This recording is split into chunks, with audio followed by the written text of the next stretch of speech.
And you just listen to a young girl who was saying that the Nigerian community here is totally very angry. It covers all the aspects and various techniques of our development. Was the Ijaw country of the Niger Delta of the Federal Republic of Nigeria. He went to several schools. His major academic genesis was at the government college, Ujeli. Go gather, destroy their food. With the waiting camp and that other camp, some more camp, you don't compensate everybody. In its key generation sometimes. Today our focus will be on the style of T.C. Clark, a poet and writer, and we shall also be very interested in his point Akmo dancer. Some lives are meaningful, some are empty. There are lives that are meaningful, with too much meaning and riches to offer humankind. Long after some of these earthly adventures and no more, one can still find footprints of these great lives on the pavements of our contemporary life. Good evening, you're welcome to the program Green Planet.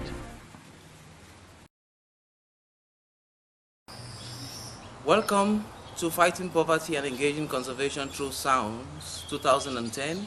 It is part of the Conference on Sustainable Strategies and Practices for Development 2010 as well. I think it's a very laudable initiative, and I want to equally thank all those who presented before me for consenting enormous efforts to give this conference the weight it is due. As you heard a while ago, my presentation is tending on best practices for urban sustainable development in Cameroon in particular and sub-Saharan Africa in general.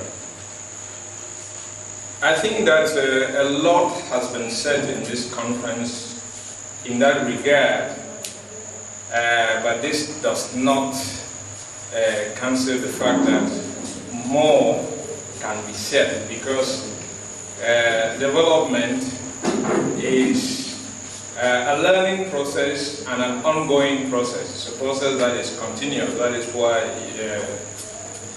one of the terms of the conference is sustainable and sustainable strategies. So without taking too much of your time, I will present a short expose to you on best practices for urban sustainable development in Cameroon and the sub-Saharan Africa. It is important to note that in Cameroon in particular and sub-Saharan Africa in general, that Cameroon in particular and sub-Saharan Africa have gone through almost the same trends and challenges in their development struggles, but for varying degrees of diversities in different countries. Sustainable development, not so young, is a creation of the Europeans and borrowed to us through various programs, such as the World Food Program, GTZ, USAID, BAD, Structural Adjustment, and you name the rest. On urban sustainable development in Cameroon, as case study in particular, presents enormous potentials and opportunities, but not without challenges. In roads, the area of road infrastructure, much has been achieved. Our two major agglomerates, Douala and Yaoundé, witnessed a dramatic increase in their road network over the last 10 years. Jam through Sancho equally witnessed a major improvement on its road. Mutengene Kumba was given a facelift, easing smooth movement of goods and services to and from Douala. Presently, Batibu Mountain and down to Ekok is underway. All this thanks to our local administration in partnership with donor countries and other financial institutions like the World Bank, IMF, and you name the rest. when we come to communication, we see our development struggle in this direction has witnessed some very tremendous growth within the last 10 years. Since the advent of the internet, we noticed that even the Cameroon government could not completely stay behind. They tried to modernize their telecommunication facilities, and you can see that Campost is going mobile, and you can actually access a lot of information through their media. Then the hallmark of it came when Orange came into being and MTN. I think no one here will minimize the efforts of these two giant communication companies. I think these two companies are pacesetters and have come a long way to improve on the communication network in our country, thus making urban sustainable development worth the trouble. But then, all this did not come very easily because of the kind of taxation system that we have in the country. If our tax system was in nature to facilitate investment, I bet you many more companies would have come in. If you take statistics, I think when MTN came in, they targeted their market on something like 20,000 people to make their business to be able to run in this country. But I think they are far beyond that target now, giving us the impression that that business is actually worth the trouble. But then, all that is not without setbacks. In agriculture, in the area of agriculture, this domain over time has benefited from a lot of projects like Haifa, Midenau, you have Soweda, and you name the rest. These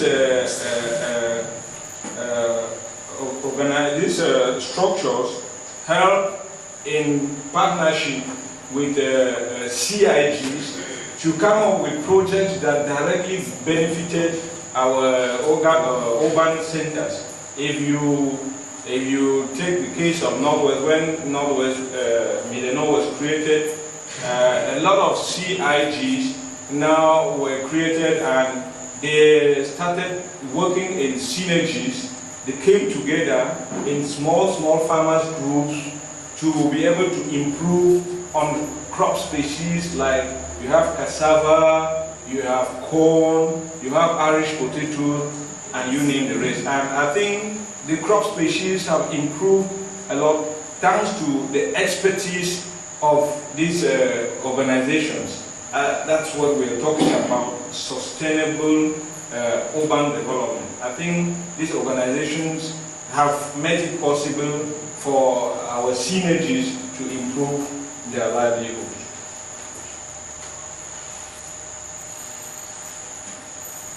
And then you also have the domain of health. In the domain of health, considerable progress has been achieved. The government, through the HIPC, Heavily Indebted Poor Countries Initiative, in liaison with the World Bank, came up with some programs that help to put in most of our urban areas, and even by extension to most of our local communities, integrated health centers. You will bear me witness that almost virtually in all our urban centers you have an integrated health center. This is thanks to the HIPC initiative and the World Bank.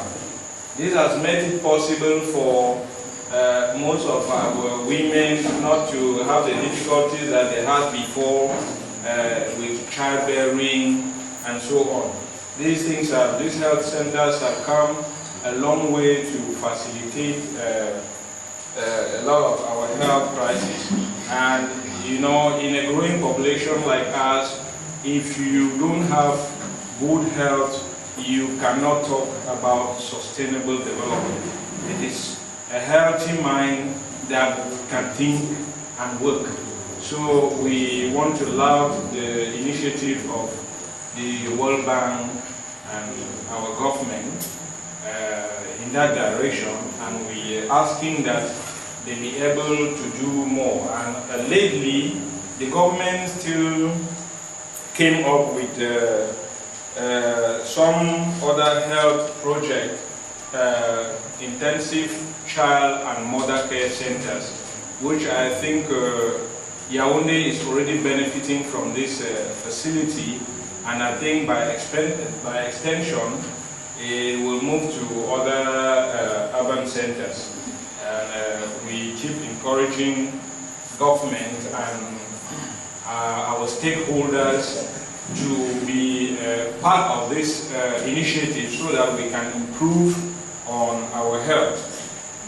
But all this, as I mentioned before, are not coming without challenges. The challenges come from the fact that we actually need patriotism to be able to, because when I look at people who are our stakeholders and vote holders in this process, I see a lot of skepticism. I want to take a case in point. A few years ago, we have even one of our health ministers who is, languishing behind the bars now because the money that donor countries and foundations like Bill Gates Foundation were sending to subsidize AIDS the world over, the part that was coming to Cameroon wasn't properly managed, and a lot of small local AIDS committees were created in the quarter just to siphon that money. When we are building our own country and we're thinking that we're building for posterity, for continuity, that is what we're talking about, sustainability, to be a continuous process. We are not building this house to destroy it tomorrow when we die. When we die, we are in expectation that our children will take over and even put better structures and make this country move forward. But when some people take offices and want to use graft, they want to use their office to enrich themselves at the expense of the community, I think it's a regrettable issue. This is one of, the biggest problem that we have in our system. Our vote holders are the people dragging this country down into mud. If they were patriotic, I bet you, we're talking of the case of China and Korea. It's true that about 50, 70 years behind, Cameroon borrowed money to Korea, but Korea is 3 times better than what Cameroon is today. We don't lack the technical know-how. We don't lack the potential. We have very rich subsoil. We have oil, we have gas, we have very large forests. But then, if we don't strategize, if we don't put a sustainable development strategy to be able to develop, we can never make it. This is where we are really lagging behind. Such is the situation that we are living on a daily basis in Cameroon. I just quoted that as, an icebreaker. But then, there are many cases like that. We will remember it is just 2 years when I think China also sent some tractors to Cameroon for demonstration farms and things like that. And within less than 6 months, all these tractors were kept in the backyards of people who are supposed to facilitate the movement of these tractors to CIGs, to ONGs, and the beneficiaries. So I want to think that what is dragging our sustainable development process behind is the people who are called upon to manage that process. You also have corruption, which is a deterrent to our sustainable development. So my opinion is that if we were to have a corrupt-free society, people who have a conscience, who think that they belong to a country that has to also find a place under the sun and set its own benchmarks, then we will have to start training a new breed of Cameroonians, people who think and will work for the interest of this country.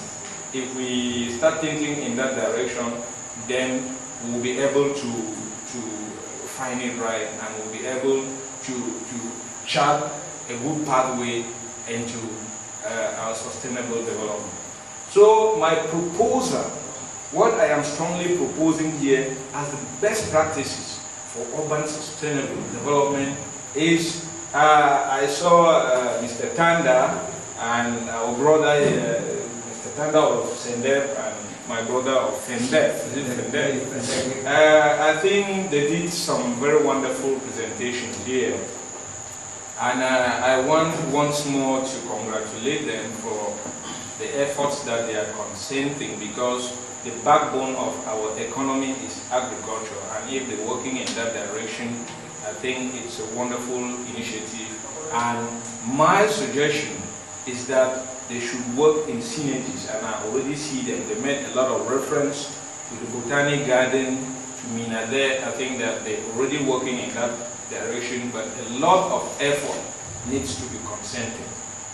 That far, since I had to work on Cameroon as case study and Sub-Saharan Africa, I choose for Sub-Saharan Africa, I choose Niger and Senegal.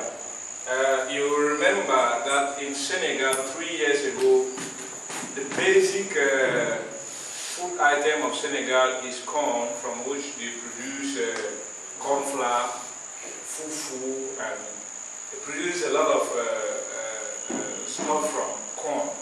3 years behind, Senegal had a corn crisis, and the president had to come out and apologize to the people of Senegal and come in strongly with a program for self-food sufficiency.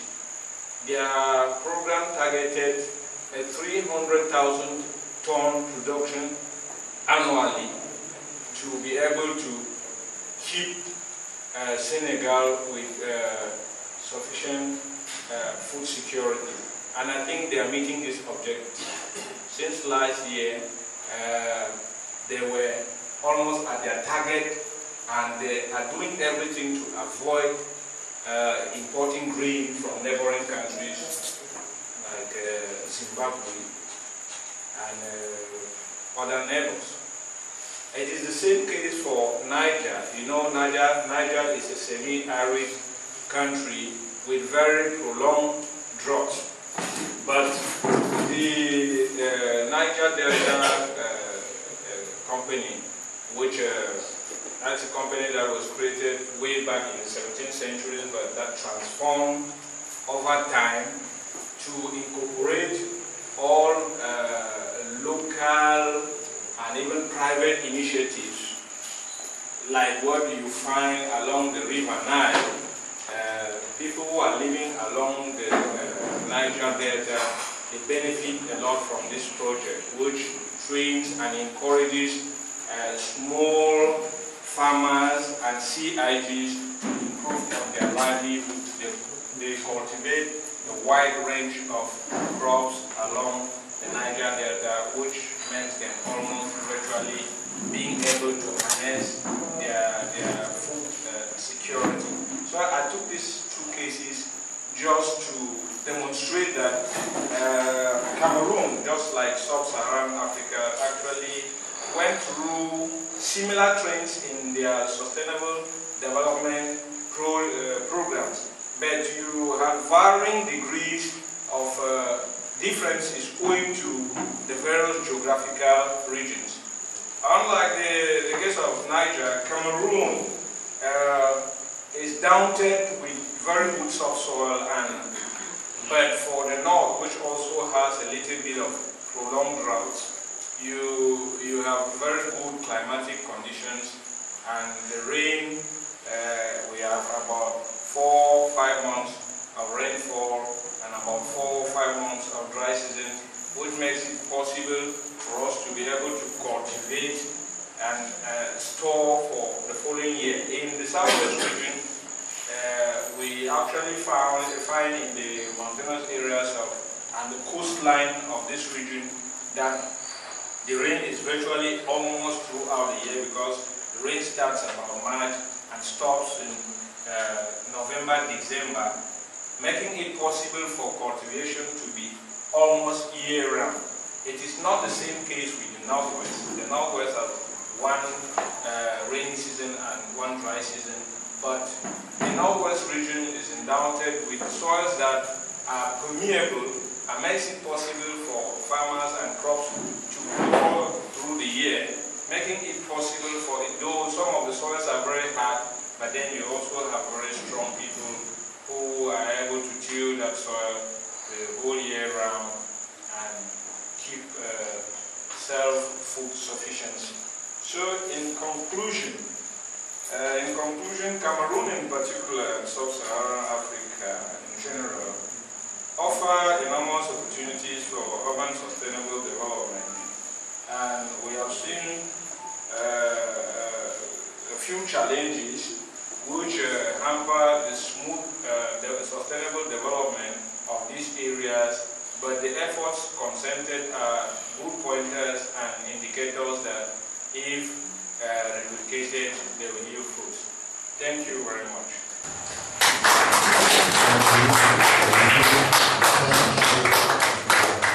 Thank you, Mr. Mofor. I believe you will wait for questions. Any? But I find it very difficult to reconcile the very idea of urban sustainable strategies to foreign investment. Over the years, it has been proven that over dependency on expatriate business in Africa in particular has left the economy vulnerable to collapse. And we're talking about sustainability here. If, for instance, just imagine MTN and Orange withdrawing from Cameroon. I remember when I was a young guy, we know used to have a business class in Cameroon and Volvo in Liverpool. Then they closed up. They left so many people unemployed. So you see, the very idea of sustainability and foreign investment does not tie. Because we don't have a command of the economy. You see, Alcatel in France will never close down. MTN in South Africa, because it belongs to South Africans. I think we're talking about strategies to sustain development. And one of the strategies is to, minimize foreign investments. But we are relying on foreign investment, and it's very dangerous. Because by the time you are in conflict, let's say, with a foreign partner or whatsoever, you can find yourself in a very difficult situation. To come very close to answering your question, it's a global approach. When we talk of sustainable development, as the term itself implies, this is a borrowed term. Even though stricto sensu in the dictionary, you can be able to come out with that word. But when we talk about sustainable development, that is a borrowed term. And this term is a term that we embrace, I think, within the 70s. And it was through the actions of international bodies, like you had the International Monetary Fund, the World Bank. They went into most of the countries that they funded to actually devise and come up, conceive workable developmental ideas to make them to be able to sustain their economies.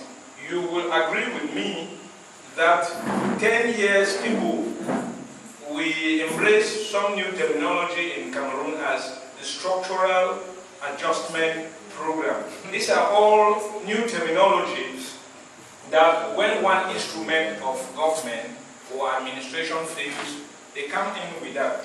Actually, sustainable development would have been, a matter of we as Cameroonians putting our heads together and looking at or looking into our development strategies and select what will permit us continue to survive and then pass to posterity.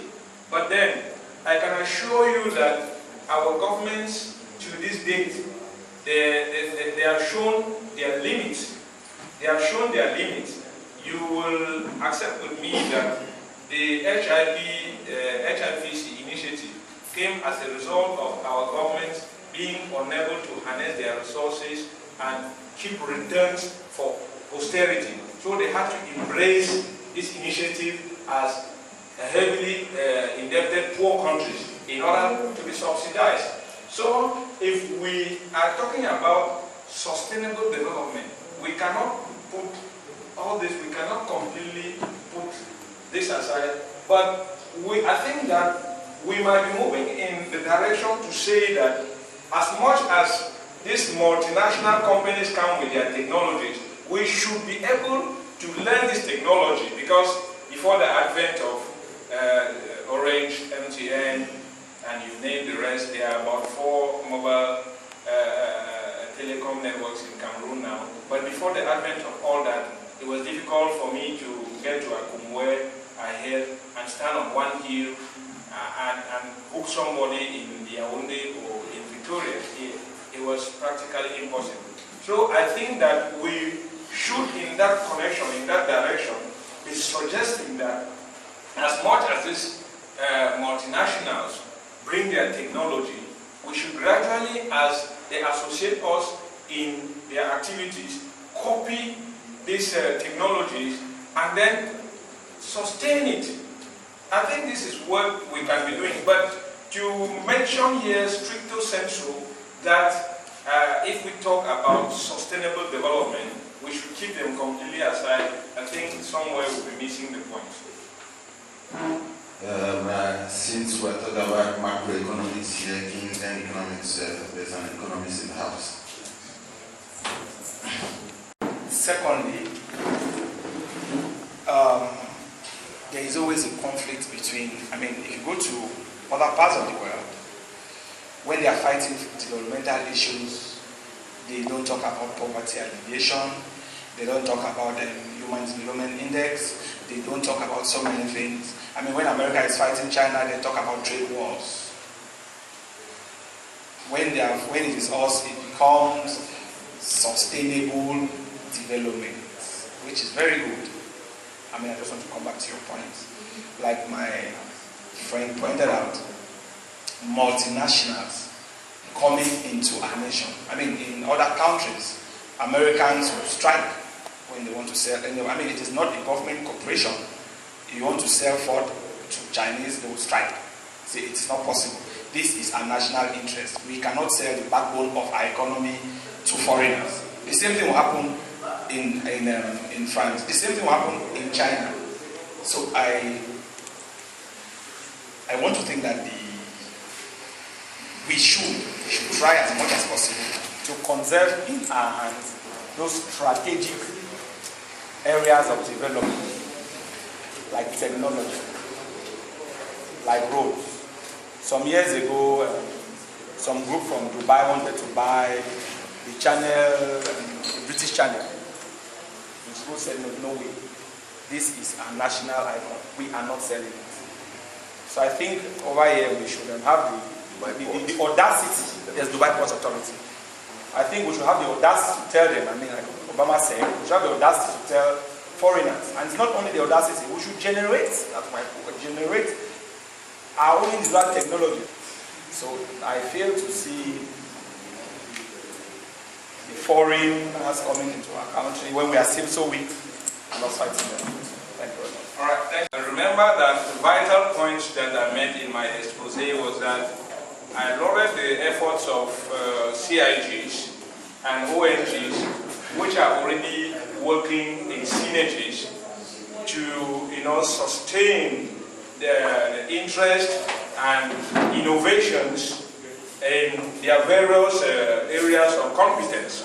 I lauded their efforts, and I encourage them to replicate their efforts in order to attain required goals. And this has been Arrey Ivo for the African Center for Community and Development. I have been reporting on the Conference on Sustainable Strategies and Practices for Development and on the workshop Fighting Poverty and Engaging Conservation Through Sounds 2010.